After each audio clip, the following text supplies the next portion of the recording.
وَلَقَدْ يَسَّرْنَا الْقُرْآنَ لِلذِّكْرِ فَهَلْ مِن مُدَّكِرٍ۔ السلام علیکم ورحمۃ اللہ۔ آج کی کلاس میں ہم پڑھنے جا رہے ہیں فعل لازم، فعل متعدی۔ تو اس سے پچھلی کلاس میں پڑھا تھا فعل تام، فعل ناقص۔ فعل تام اپنا مکمل معنی دیتا ہے، ناقص خبر کا محتاج ہوتا ہے۔ آئیے دیکھتے ہیں ان میں کیا ڈفرینس ہے۔ تعریف کی بات کریں، وہ فعل جو اپنے فاعل کے ساتھ مل کر مکمل معنی دے دے اور مفعول کی حاجت نہ ہو، اسے مفعول کی ضرورت نہ ہو، اسے فعل لازم کہتے ہیں۔ سٹرکچر کیا ہے اس کا؟ ایک فعل ہے، اس کا ایک فاعل ہے، جملہ مکمل، مفعول کی حاجت نہیں، یہ فعل لازم ہے۔ مثال دیکھیں، ایک ہمارے پاس جالسا ٹرائی لیٹرل ثلاثی مجرد بیسک ایک پاسٹ ٹینس ہے، وہ بیٹھا، تو اس کا فاعل ہے زید، مرفوع ہے، جالسا زید، فعل فاعل مکمل جملہ، معنی مکمل، مفعول کی حاجت نہیں ہے، تو یہ ہے ہمارے پاس ایک فعل لازم، کسی مفعول کی ضرورت نہیں ہے۔ قرآنی مثالیں دیکھیں، جاء ربو کا، اب اگر اس دو لفظوں کو لے لیں تو جاء فعل، ربو کا آپ کا رب، تو آپ کا رب آ گیا، یہ آپ کا ایک فعل فاعل مل کے جملہ مکمل ہے، یہاں تک ہمارا مفہوم اور معنی مکمل ہو جاتا ہے، یہ فعل لازم ہے۔ جاء فعل، رب فاعل، مفعول کی ضرورت نہیں ہے، جملہ مکمل ہے۔ ذہب ایک فعل ہے، اللہ اس کا فاعل ہے، اب بنورہم اس کے ساتھ ہے، تو فعل فاعل کے ساتھ جملہ مکمل ہوگا۔ بنورہم جو ہے یہ جار مجرور ہے، یہ مفعول نہیں ہے، ٹھیک ہے، یہاں تک ہماری معنی مکمل ہو جاتا ہے۔ ذہب لازم ہے، بنورہم جار مجرور ہے۔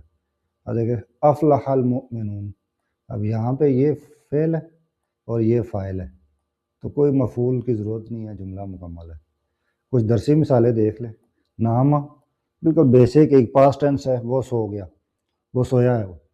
نام طفلو، اب ہمارے پاس طفلو جو ہے یہ فاعل ہے، تو دیکھیں مرفوع ہے، تو آپ اعراب لازمی ایک دفعہ یاد کر لیں کہ انا آنے پہ اعراب کو کیا ہوتا ہے، کانا آنے پہ فعل فاعل مفعول، ان کے اعراب کیسے ہوتے ہیں، مبتدا خبر وغیرہ۔ تو نیکسٹ دیکھیں، خارجہ ایک فعل ماضی ہے، وہ نکل گیا، الطالب اس کا فاعل ہے، یعنی اسٹوڈنٹ نکل گیا، فعل فاعل سے بات مکمل۔ وقف المعلم، وقف کھڑا ہوا، تو معلم اس کا جو ہے وہ فاعل ہے، استاد کھڑا ہوا، تو فعل اور فاعل کے ساتھ بات مکمل، مفعول کی کوئی ضرورت نہیں، یہ سب لازم افعال ہے۔ نیکسٹ ہے ہمارے پاس فعل متعدی، وہ فعل جو اپنے فاعل کے ساتھ مل کر بھی مکمل معنی نہ دے اور مفعول کی ضرورت ہو، اسے فعل متعدی کہتے ہیں۔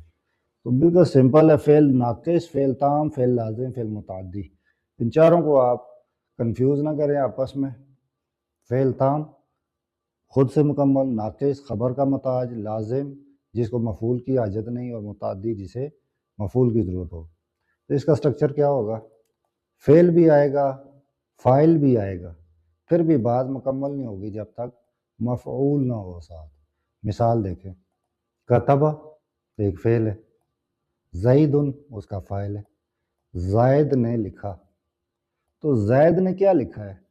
اب ہمیں یہاں پہ مفعول کی ضرورت ہے کہ کیا لکھا ہے، تو الدرس یہ مفعول ہے، جو میں نے یہاں پہ اب کتبہ میں نے ریڈ ہائی لائٹ کیا ہے، یہ فعل ہے، بلیک میں آپ کا فاعل ہے، اور درس آپ کا یلو ہائی لائٹڈ، یہ آپ کا مفعول ہے۔ تو اس فعل یا جملے کو ہم متعدی کہتے ہیں، جس میں فعل فاعل مل کے بھی معنی نہ دے، ہمیں مفعول کی ضرورت پڑے۔ اب سبق جو ہے یہاں پہ مفعول ہے، اس کے بغیر یہ جملہ ادھورا تھا۔ قرآن مجید کی مثالیں دیکھیں، خلا کا ہمارے پاس ایک بیسک پاسٹ ٹینس ہے، ٹرائی لٹرل ثلاثی مجرد فعل، اللہ اس کا فاعل ہے۔ اب خلق اللہ، اللہ نے خلق کیا، تو کیا کیا خلق؟ جب تک ہمارے پاس یلو ہائی لائٹڈ مفعول نہیں آئے گا، آپ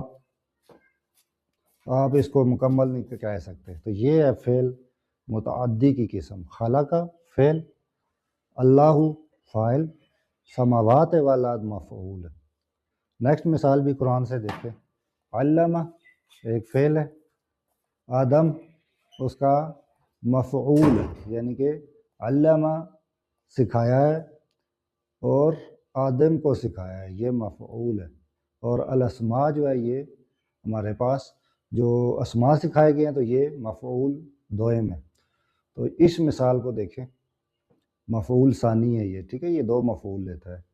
اب اس جملے میں دیکھیں، انا آتینا کا، اب تین الفاظ ہیں، ان کو الگ الگ کرے تو یہ ہو گیا انا حرف توکید، آتی جو ہے یہاں پہ فعل ہے، نا جو ہے یہ یہاں پہ نحنو کا ہے، ہم نے، کا جو ہے یہ اٹیچ پروناؤن ہے، یعنی کہ یو مخاطب واحد، کہ ہم نے آپ کو دیا۔ تو کوثر جو ہے یہاں پہ مفعول ہے۔ تو دیکھیں آتینا فعل اور فاعل بھی ہے نا، لیکن مفعول نہ ہو تو معنی مکمل نہیں ہوتا، ہم نے آپ کو دیا۔ اگر یہ لکھا ہوتا ہمیں کیا پتہ کیا دیا ہے، تو مفعول کی ضرورت ہے۔ درسی مثالیں دیکھ لیں، فتح ایک بیسک ٹرائلیٹرل فعل ہے، حارث اس کا فاعل ہے، مرفوع ہے۔ اور دیکھیں اعراب سے ہم پہچانتے ہیں، مفعول منصوب ہے، فاعل مرفوع ہے اور فعل منصوب ہے۔ تو فتح اس نے کھولا، حارث اس کا فاعل ہے، چوکیدار۔ البابا جو یلو ہائی لائٹڈ ہے، اس سے پتہ چلے گا کہ اس نے دروازہ کھولا ہے، ورنہ فتح الحارث لکھا ہوتا تو چوکیدار نے کھولا، کیا کھولا ہے، کوئی سکول کھولا ہے، کوئی دروازہ کھولا ہے، کوئی کیا کھولا ہے۔ تو جب تک مفعول نہیں آئے گا ہمیں جملہ معنی نہیں دے گا۔ شریبہ ہمارے پاس ایک فعل ہے اور طالب جو ہے اس کا فاعل ہے، تو جب تک ہمیں اس کے ساتھ مفعول نہیں آئے گا ہمیں نہیں پتہ ہوگا کہ اسٹوڈنٹ نے کیا پیا۔ شریبہ اس نے پیا، طالب اسٹوڈنٹ، ماہ پانی۔ اب ہمارے پاس مفعول آیا ہے تو ہمیں پتہ چلا کہ اسٹوڈنٹ نے پانی پیا ہے۔ اعطى المعلم، اب یہ فعل فاعل ہے لیکن ہمیں جب تک مفعول نہیں آئے گا نہیں پتہ چلے گا کہ اسٹوڈنٹ کو ٹیچر نے کیا دیا ہے۔ تو کتاباً جو ہے یہ ہمارے پاس مفعول ہے۔ فعل متعدی کی جو ہے نا وہ اقسام بھی ہیں، جیسے ایک مفعول لینے والا، اب ایک جملہ آپ دیکھیں، کاتبہ فعل، الدرس سبق لکھا کس نے۔ اب کاتبہ کے اندر ہوا کی ضمیر مستتر ہے، ہڈن پروناؤن ہے اس کے اندر، یہ میں آپ کو پہلی کلاسز میں بالکل تفصیل سے بتایا ہوں کہ فعل ماضی کاتبہ ضمیر متصل، ضمیر اس کے اندر مستتر ہے، ہڈن پروناؤن ہے، یعنی اس نے سبق لکھا۔ شارب الماء، اب اس شاربہ کے اندر بھی وہ ہے ضمیر ہوا کی مستتر ہے، ہڈن پروناؤن ہے ہی کی، ہمیں پتہ ہے کہ وہ ایک واحد مذکر غائب کی بات ہو رہی ہے۔ شارب الماء، اس نے پانی پیا۔ تو یہ تو مثال ہوگی متعدی کی جو ایک مفعول لیتا ہے۔ دوسری جو اس کی قسم ہے وہ دو مفعول لینے والا ہے، دیکھیں، آتا دیا زیدن، اب یہ بھی ایک طرح کا ہمارے پاس مفعول ہے اور کتاباً بھی۔ علامہ طالبہ درس، یعنی کہ ہمارے پاس یہ جو ایک فعل ہے اسی کے اندر اس کا فاعل ہے اور یہ دونوں ہمارے پاس مفعول ہے۔ تو یہ لازم اور متعدی کی کلاس تھی، اس میں آپ دیکھیں لازم جو ہے اس کو مفعول کی حاجت نہیں ہے اور متعدی کو مفعول کی حاجت ہے، یہ فعل فاعل جملہ مکمل ہو جاتا ہے اور یہ مفعول کے بغیر نامکمل رہتا ہے۔ مثال دیکھ لیں، جالسہ زیدن، زید بیٹھ گیا، جملہ مکمل۔ کاتبہ زیدن اگر کہیں تو زید نے کیا لکھا ہے، جب تک مفعول نہیں آئے گا بات مکمل نہیں سمجھ آئے گی۔ قرآن مجید میں ہمارے پاس یہ فعل لازم کی بہت مثالیں ہیں اور فعل متعدی کی بھی کافی مثالیں ہیں۔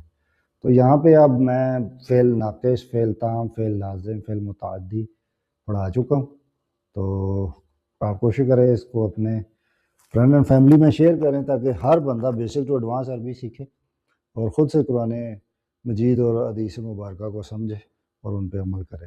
جزاک اللہ۔